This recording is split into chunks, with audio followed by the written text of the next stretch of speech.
ભુજ તાલુકા સમસ્ત બ્રહ્મ સમાજ દ્વારા નિઃશુલ્ક આરોગ્ય શિબિરનું આયોજન કરાયું। ભુજ વિધાનસભાના ધારાસભ્ય શ્રી કેશુભાઈ પટેલના વરદસ્તે કેમ્પનું ઉદ્ઘાટન કરાયું। ભુજ તાલુકા સમસ્ત બ્રહ્મ સમાજ કચ્છ દ્વારા આજરોજ ભુજના શિવકૃપાનગર સ્થિત સમસ્ત બ્રહ્મ સમાજ છાત્રાલય ખાતે આયુર્વેદિક, હોમિયોપેથી, નેત્રરોગ, ડાયાબિટીસ, સરસ, મસા, ભગંદર યોગ અને ઔષધીય વનસ્પતિ વિષયક વિશાળ આરોગ્ય નિદાન તથા સારવાર કેમ્પ સફળતાપૂર્વક યોજાયો હતો। આ કેમ્પનું ઉદ્ઘાટન અને દીપ પ્રાગટ્ય માનનીય ભુજ વિધાનસભાના ધારાસભ્ય શ્રી કેશુભાઈ પટેલ તથા ટ્રસ્ટી શ્રી સૌરાષ્ટ્ર કચ્છ બ્રહ્મ સમાજના માનનીય શ્રી એચ.એલ. અજાણીના વરદસ્તે કરવામાં આવ્યું હતું। કેમ્પમાં મુખ્ય તબીબીશ્રીઓ તરીકે નેત્રરોગ નિષ્ણાત ડોક્ટર સંજય ઉપાધ્યાય, ડાયાબિટીસ નિષ્ણાત ડોક્ટર નિનાદ ગોર, ફિઝિશિયન ડોક્ટર મહેશ સખાણી, પંચકર્મ નિષ્ણાત ડોક્ટર કુંદનબેન ગઢવી, હોમિયોપેથી નિષ્ણાત ડોક્ટર વાસંતીબેન જાદવ તથા ડોક્ટર પ્રતીક્ષાબેન પવાર, બાળરોગ નિષ્ણાત ડોક્ટર પાવન ગોર, યોગ નિષ્ણાત શ્રી સમીરભાઈ સોલંકી અને ઔષધીય વનસ્પતિ નિષ્ણાત શ્રી નિકુંજ ત્રિપાઠી સહિત વિવિધ શાખાના નિષ્ણાતોએ નિદાન અને સારવાર આપી હતી।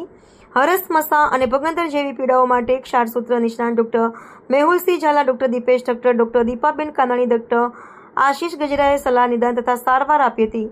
કેમ્પમાં ડોક્ટર વિનોદ કે નીનામા, જિલ્લા આયુર્વેદક અધિકારી કચ્છ તથા વૈદ્ય પંચકર્મ શ્રી ડોક્ટર બરથાબેન પટેલનું માર્ગદર્શન અને સહયોગ પ્રાપ્ત થયો હતો। વિવિધ આયુર્વેદિક ઔષધીય છોડને પણ ત્યાં નિદર્શન માટે રાખી તેની ઉપયોગિતા દર્શાવતા પેમ્પલેટ પણ વિતરિત કરવામાં આવ્યા હતા।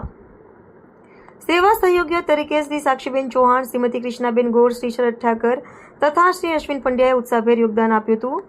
કેમ્પમાં ભુજ તથા આસપાસના વિસ્તારના અનેક લોકો ઉપસ્થિત રહી નિઃશુલ્ક આરોગ્ય નિદાન, સારવાર તથા માર્ગદર્શનનો લાભ લીધેલો હતો।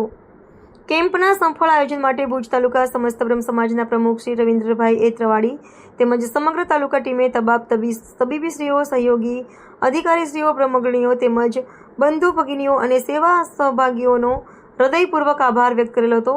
સમગ્ર કાર્યક્રમનું સંચાલન રીટાબેન ભટ્ટે કરેલું હતું એવું કારોબારી સભ્ય અલ્પેશભાઈ જાનીની યાદીમાં જણાવવામાં આવેલું હતું। સ્ટોરી રમેશભાઈ ભાનુશાળી, અબડાસા।